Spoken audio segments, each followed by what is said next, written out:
The breeze chilled Dabi to the bone, staring out towards the city lights across the harbor's horizon in the distance, its reflection dancing against the water's surface while the snow drifted in. It was odd to find a sprinkle or two reach the overlook where he stood, noticing the frost cover the flowers that still bloomed. A roar of blue flames licked against them, torching and lighting them in a flash, while the frost instantaneously disappeared from the rage he felt brewing inside. His fists glowed with the blue embers of his flames, spitting every now and then, while he sneered towards those city lights. The crunch of frozen flowers and light snow caught his ear, yet he did not turn, continuing to glare ahead, pondering on unforgivable thoughts. He knew who stood behind him. The rifling of paper in her hands was no surprise. It only angered him further before another step from her snapped the rage that soared from his person.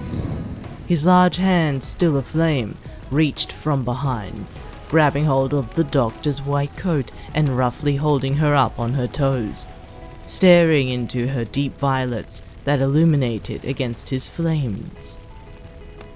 Dabi gritted his teeth, almost grinding them in anger, while the doctor did not flinch.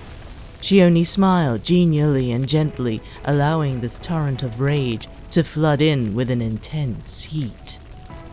You said for years that they would forget, hissed Dabi, threatening with the fire glowing and dancing around them.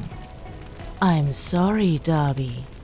I didn't mean for you to lose your favorite toy, solemnly replied the doctor, her voice coolly gentle in its tone.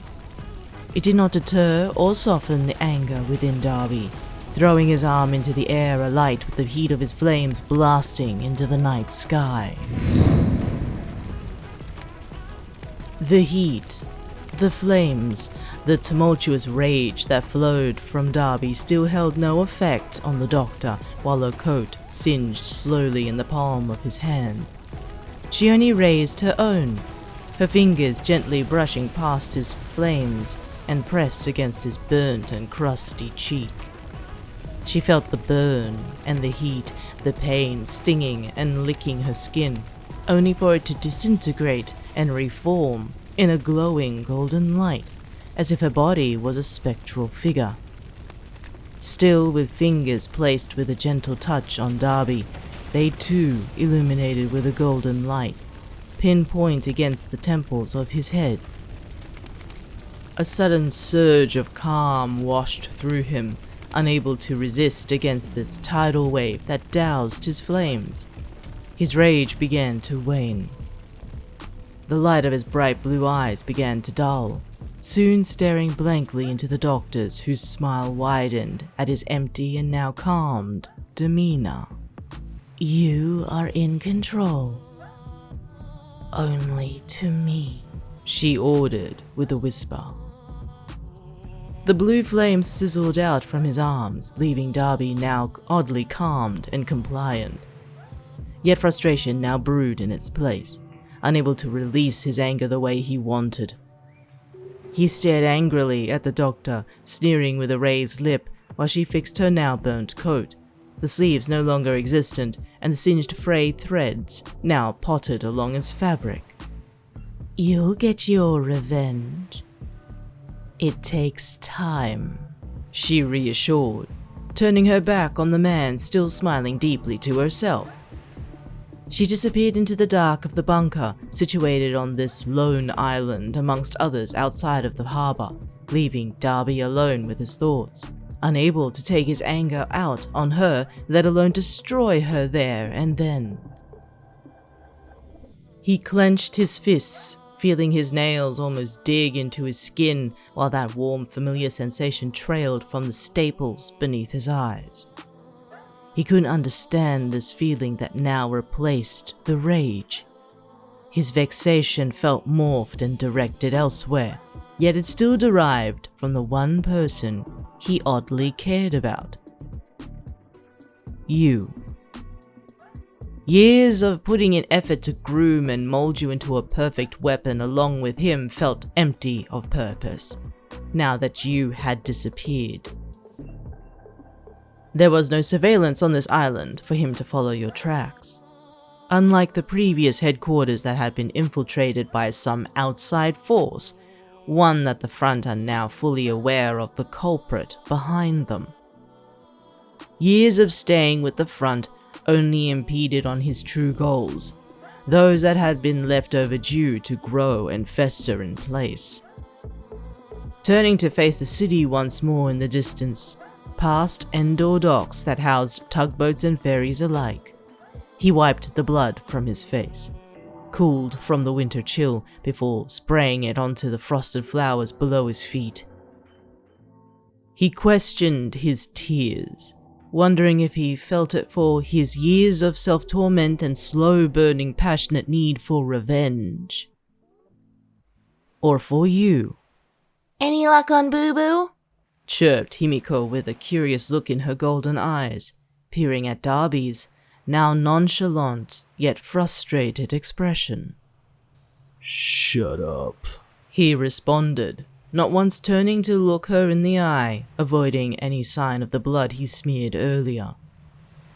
Dabi felt her presence next to him, yet he stayed with his thoughts, pondering on your whereabouts as if he could peer into the city's skeleton and find you amongst its bright streets. You know, we could just raid the city again. Didn't stop you before, suggested Himiko, her voice filling the silence. Shigaraki will have our heads, and I don't want that headache. Dabi wanted nothing more than to halt the conversation, wallow in this feeling that the doctor quenched and yet reignited that frustrating passion for you. He had a suspicion where you may have disappeared to, recalling the last raid both of you followed through while tracking down the intruders from the previous headquarters invasion. It was a risk he understood. Considering the circumstances and the close proximity with a hero's agency, but with the advent of Overhaul's resurgence in Musatafu, it clashed with Shigaraki's agenda, only muddying the waters and the climate, as well as risk muddying all the work he had put into you. His suspicions were met with a slight chuckle from Himiko, her eyes aglow with a cheekiness behind them. They're being held by Fat Gum, by the way, she informed with a smile, now catching Dabi's ear while his blue eyes glanced her way, staring at her in response. What? You expected me to not go searching for intel? I like them and they're coming back home. Dabi continued to stare at the young woman, seeing her eyes almost aglow with determination and glee, recognizing that sociopathic tendency of hers beam across her cheeks. Coincidence that his suspicions were accurate after hearing those words, while his fingers trailed along the black tips of his striking white hair. Fat Gum, he mused, dangerously low. Let's talk with Shigaraki after he's done having fun, continued Himiko with a grin. I'm sure if we spin it right, he'll give us the go to have some fun ourselves. Dabi's eyes glanced at Himiko once more, his nonchalance met by her girlish charm. He hated to admit that she had a point in a few ways, but when Himiko wanted answers, she was willing to go to any lengths to find them. This was the same with maneuvering around Shigaraki, having gained some level of respect to allow Dabi some leeway in his movements. He only exhaled in agreement, turning back onto the city and still pondered on your whereabouts. Perhaps there was hope yet, wondering how Hero Society would treat a person who returned from the dead. After all, he had already experienced that, and was greeted with nothing but horror. Perhaps you would experience the same. Have a day in my shoes, little one, called out Dabi with a low, guttural tone. his voice squeezing in the chill while his hand flamboyantly waved in the air, as if bidding you farewell across the waters. It won't be long until you return back to me.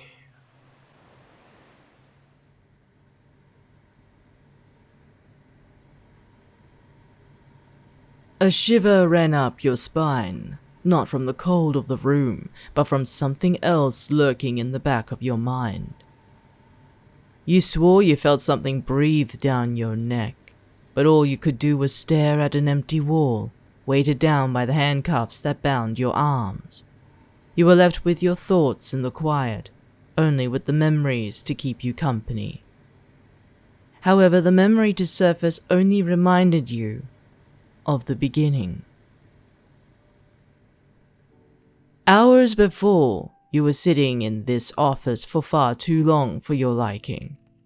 Although you knew it was for the betterment of your healing, your instincts were a little shaken due to the effort of bringing you here from the comfort of Dabi's apartment. Dabi had motioned to move you elsewhere, admitting that others were close to finding out about your existence. When you questioned him further about this, he was silent and wouldn't divulge any more information than he already did. That feeling you had from him during the holiday season wasn't all in your head. But before this sudden relocation occurred, he also suggested a visit to the doctor who helped you. It's been close to a month now, and a checkup was required. While you sat in the waiting room, you wondered how much effort Dabi was putting in for your safety and well-being. You wondered what his intentions were, still settling on the thought that perhaps he may have felt a sense of guilt. But that was not a confirmation in itself. Finally, the door to the doctor's operating room opened, revealing, to your surprise, a young woman dressed pristine with a fitted white coat. She smiled at you on approach, before she opened a hand. You must be Dabi's, she spoke as you outstretched your hand to take hers in a handshake. It is nice to finally meet you. Dabi had been extremely focused on your healing process. I hope he hasn't treated you poorly. No, you replied, surprised. He's been nothing but hospitable. Well, he can be when he wants to. Come on in. She motioned as she watched you slowly stand from the chair. How are your ribs? Still sore. You spoke through gritted teeth. But not as bad as they were. I'm glad. At the very least, some of the fractures should have healed somewhat, if you've been compressing. You nodded with a small smile appearing on your lips while you followed the doctor into the operating room. Needless to say, despite the dark and dingy waiting room outside, the operating room was in pristine condition, as if it was the only thing that showed some care. The doctor walked over to the bedside, motioning you to follow suit. You gladly did so to relieve the slight pain that still shot through your sides every now and then, climbing atop the bed. Now, may I? Asked the doctor, her hands hovering just over the jacket you wore. You slowly pulled the jacket off from you before you pulled at the hem of the large shirt you wore underneath, lifting it up slowly to reveal the bruising still there from the fractured ribs. Well, the bruising has certainly gotten less since the last time I saw you, she stated as she inspected your sides. How about your arms? You glanced at the doctor again, who wore a concerned look upon asking the question. You looked at your forearms, still wrapped in bandages. They feel a lot better now. I don't feel any pain anymore. But I think they won't heal any further. Let's have a look. You lifted your forearms, allowing the doctor to unravel it and reveal the extent of the damage. The blisters had healed and no longer littered your skin, but the partial damage to your forearms remained, littering them with a burgundy shade. You watched a saddened look crossed the doctor's face as she inspected your arms, gingerly touching the surface of it. I'm sorry, she spoke as she inspected the burns. You couldn't quite tell, but she too looked guilty, and yet you didn't quite understood why. She made a quick dash to her desk, grabbing something from it. Take this. It's a salve for the arms. You may not feel any pain anymore, but that doesn't stop it from deteriorating further. She handed you a small jar filled with what looked like blue wax. At the very least, rub it gently on your arms every night before you wrap your bandages.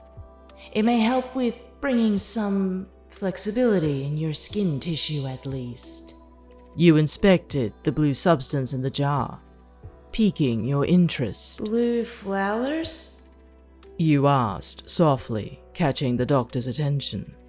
Yes, she replied with a smile. Dabi told you, didn't he?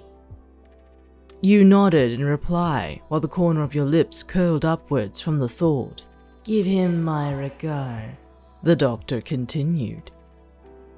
Eventually, Dabi questioned about the doctor's visit, of which you relayed all of the events that occurred, recounting a few things the doctor mentioned as well as the salve she had given you. You heard him chuckle at the thought, commenting on the doctor's slight sense of humor before he rolled back on the bed, his eyes staring up at the ceiling. You turned to him slowly, making sure you weren't placing any pressure on your ribs, as he just laid there, noticing the tiredness in his eyes. Now, alone, in an empty room with nothing but the empty chair that stood before you, you sat, restrained by the giant, heavy handcuffs. Sitting here only reminded you of that appointment years ago, waiting in the desolate hall before meeting the doctor, the general, for the first time. You wondered about Dabi, how he must be feeling, what he must be doing, how he was taking your disappearance. After all, you left on your own accord. Merry Christmas, Dabi, you murmured under your breath, knowing that he would care little for the gesture, whether he was present or not.